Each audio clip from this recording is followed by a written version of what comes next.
a bola de ouro. Carlos Castilho comenta o que foi a vitória azulina diante do Amazonas por 3-1 aqui no terceiro tempo. Carlos Castilho. O Remo conseguiu uma grande vitória em Manaus, 3-1 em cima da equipe do Amazonas. Mas foi uma vitória que teve dois momentos distintos. O primeiro foi durante os 45 minutos iniciais. O Remo foi mal escalado pelo técnico Antônio Oliveira, principalmente no setor de meio campo, onde Diego Hernandes não conseguia dar qualidade técnica à transição azulina e com isso prejudicava inteiramente o Remo nessa passagem de defesa para o ataque. A equipe do Amazonas mandou no jogo na primeira etapa e o Remo só saiu com a vantagem no marcador porque contou com a alta eficiência do seu artilheiro, Pedro Rocha, que fez um gol de falta importantíssimo para o Leão Azul.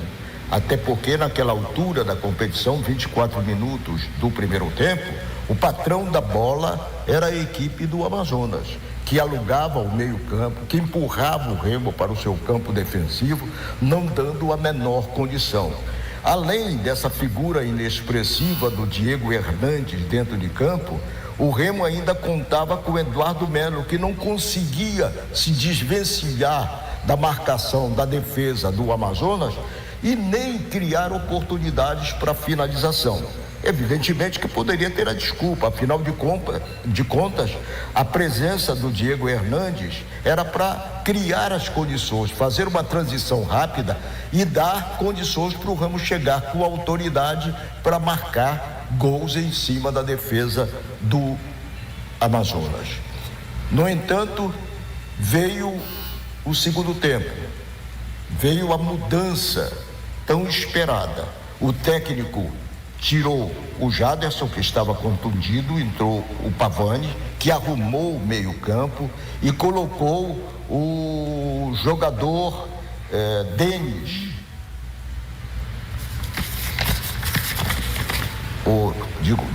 Regis, o jogador Regis, no posto do Diego Hernandes. E com isso o Remo acabou alterando a tendência do jogo, porque tudo indicava que a equipe do Amazonas, pela pressão que exercia, poderia empatar o jogo. Então, isso acabou não acontecendo, porque o português, ao intervalo do primeiro para o segundo tempo, conseguiu dar uma arrumada. O Remo começou a ter vida inteligente no meio-campo. Aliás, é uma pena que o Regis não reúna condições técnicas e físicas para jogar, nem diria 90 minutos, mas uns 70 minutos. Mas quando entrou, o Remo deu uma melhorada, e principalmente com a chegada do jogador mais eficiente, até de uma maneira surpreendente, que foi o Alan Rodrigues, que entrou na vaga do Sábio. Isso melhorou o Remo no campo defensivo, deu uma dinâmica maior no setor de meio campo. E quando o técnico teve de utilizar o Nico Ferreira, que for apagado no primeiro tempo, numa criação de jogadas, o lance do segundo gol da equipe azulina foi uma metida de bola muito inteligente do Nico Ferreira. O Pedro Rocha funcionou muito bem como homem de área, tirou do goleiro e fez o segundo gol do Clube do Remo. E aí a equipe azulina passou a administrar o jogo, teve oportunidade do terceiro, mas acabou cedendo espaço também para a tentativa de recuperação do Amazonas. Houve o gol marcado pelo Luan Silva, uma cochilada do miolo da zaga do Clube do Remo, que permitiu que ele cabeceasse. Não foi nem uma cabeçada no alto, foi uma cabeçada à meia altura. A defesa cochilou e ele fez um gol e até deixou apreensiva a torcida azulina. Mas logo depois veio a jogada do Marrone, outra vez uma jogada inteligente do Nico Ferreira, Parece que encontrou a sua posição ali no meio-campo e não da frente. E com isso o Remo sacramentou a vitória de 3-1. O Antônio Oliveira escalou mal, mas mudou bem. Diria até que custou a mudar, mas mudou ao intervalo, tirando o Remo da posição de só se defender e realmente criando as condições para os contra-ataques.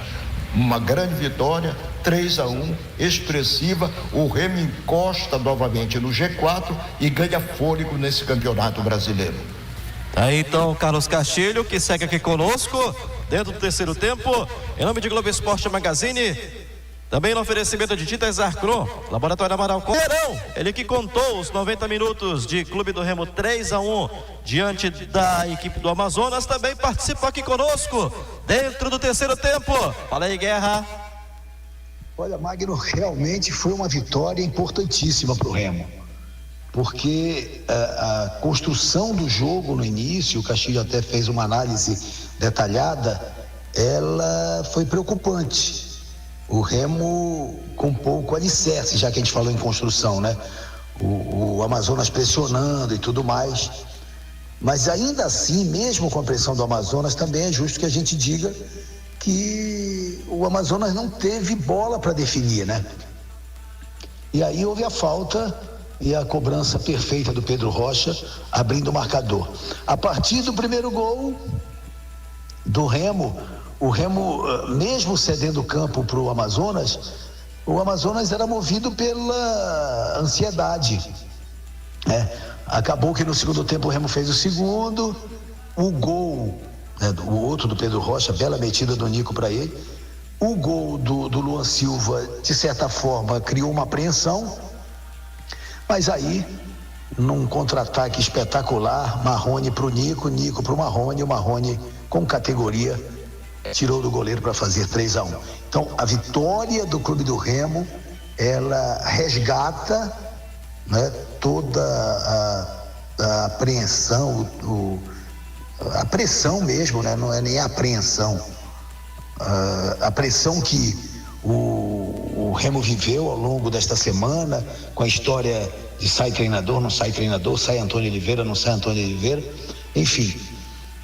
Em cima de tudo isso, o que a gente pôde acompanhar na importante vitória do Remo foi esse resgate. Quer dizer, o Remo se reequilibra, o Remo sai de uma situação difícil, enquanto o Paysandu agora mergulha definitivamente na sua crise, né? O Remo respira aliviado, cola no G4 e segue na briga. Segue sonhando com o acesso, acreditando que é possível sim chegar à Série A do Campeonato Brasileiro no ano que vem.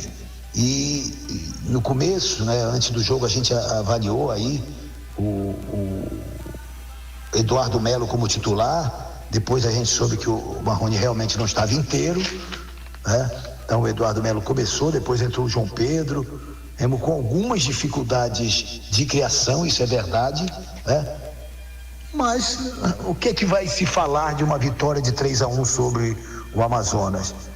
O que tem que fazer é aplaudir, é vibrar com essa conquista azulina, é uma conquista. O Remo vai com moral para o jogo contra o Vila Nova, vai cheio de autoridade para enfrentar a equipe do Vila Nova, mesmo jogando no Oba, não importa, né?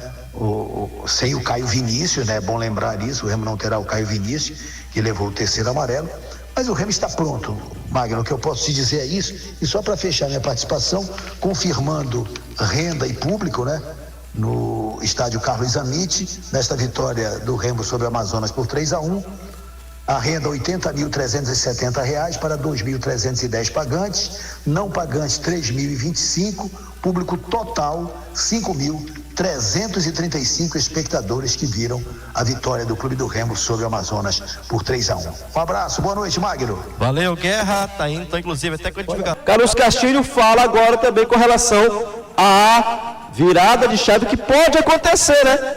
O Antônio Oliveira, ele estava desacreditado, estava na corda bamba, iminente até de ser demitido, mas a vitória dá um pouco de paz, dá paz ao treinador português, e agora tem o Vila Nova pela frente. É isso, Castilho? O Remo sai com 3 pontos de Manaus. importantíssimos, principalmente pelas cobranças que a torcida vinha fazendo. A equipe que jogou muito bem diante do Criciúma, mas perdeu o jogo no erro clamoroso do árbitro da partida e também pela falta de objetividade dos atacantes azulinos. No jogo de hoje, o Remo foi letal. A palavra correta é essa, letal. No primeiro tempo, foi amplamente dominado pela equipe do Amazonas. O Amazonas teve facilidades, o Remo entrou mal escalado, com o meio-campo capenga, né? Com sobrecarga para Caio Vinícius e Jaderson, porque Diego Hernandes, que seria o elemento de poder de criação no meio-campo azulino, foi uma figura decorativa, perdido, incompetente e deixando uma lacuna muito grande, que foi dominada pela equipe amazonense, mas não convertida em gols. Outra figura que também não acertou o passe, sobretudo no primeiro tempo, foi o Eduardo Melo. É um jogador que chegou até caracterizado como homem de área, brigador, cabeceador, e nada disso foi apresentado. Então o Remo, no primeiro tempo, teve dois jogadores que acabaram trazendo uma dificuldade muito grande para a equipe dentro de campo. Um no setor de criação e o outro lá na frente. E com isso acabou prejudicando em muito a atuação do clube no primeiro tempo.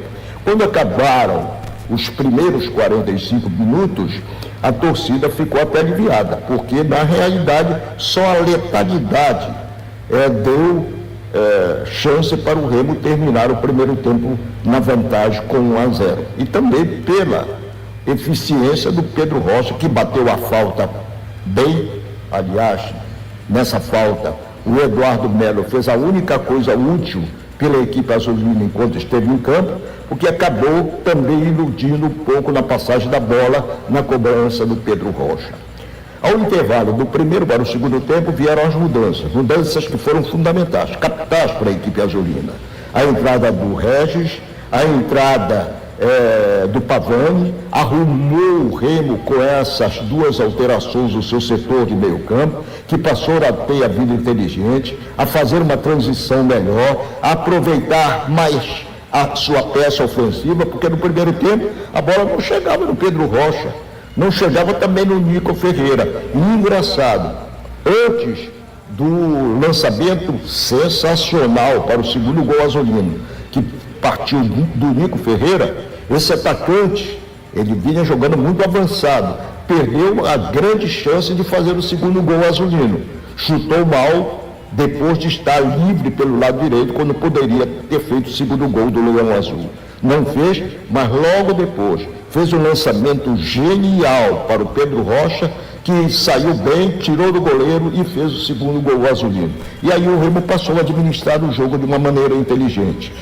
Administrou, tomou um gol, chegou a criar uma apreensão na galera, mas o Marrone acabou definindo, fazendo o terceiro gol azulino. Uma vitória importante, não recolocou o Remo no G4, mas deixou o time azulino à porta desse grupo, que é o grupo que vai subir. Então, 3-1, o Amazonas é uma equipe fraca, não conseguia vencer, continua sem vencer, em 10 jogos não conseguiu de maneira nenhuma apresentar um rendimento compatível, mas jogava na sua casa. Claro que com a torcida paraense lá, com a torcida do Remo presente, também quase igualando a situação. Mas um fraco primeiro tempo, com letalidade no gol do Pedro Rocha, mas um segundo tempo melhor do Remo, mais inteligente, com melhores transições, com maior alternativa de jogo e também uma lição para o treinador. Escala melhor, vê melhor. Hoje ele teve pelo menos a capacidade de alterar ao intervalo do primeiro para o segundo tempo, o que ensejou a essa grande vitória do clube do Remo. 3-1, importante, 3 pontos, pode-se dizer até que acabou recuperando os pontos perdidos aqui de uma maneira injusta para o Criciúma. O Remo mantém, engraçado, com Antônio Oliveira, uma invencibilidade fora. O Remo ganhou jogos difíceis fora de casa e com isso mostra que talvez a pressão da torcida possa atrapalhar um pouco a equipe do Leão Azul. 3-1, importante, 3 pontos e o Remo continua na sua briga para tentar o acesso à Série A do Campeonato Brasileiro.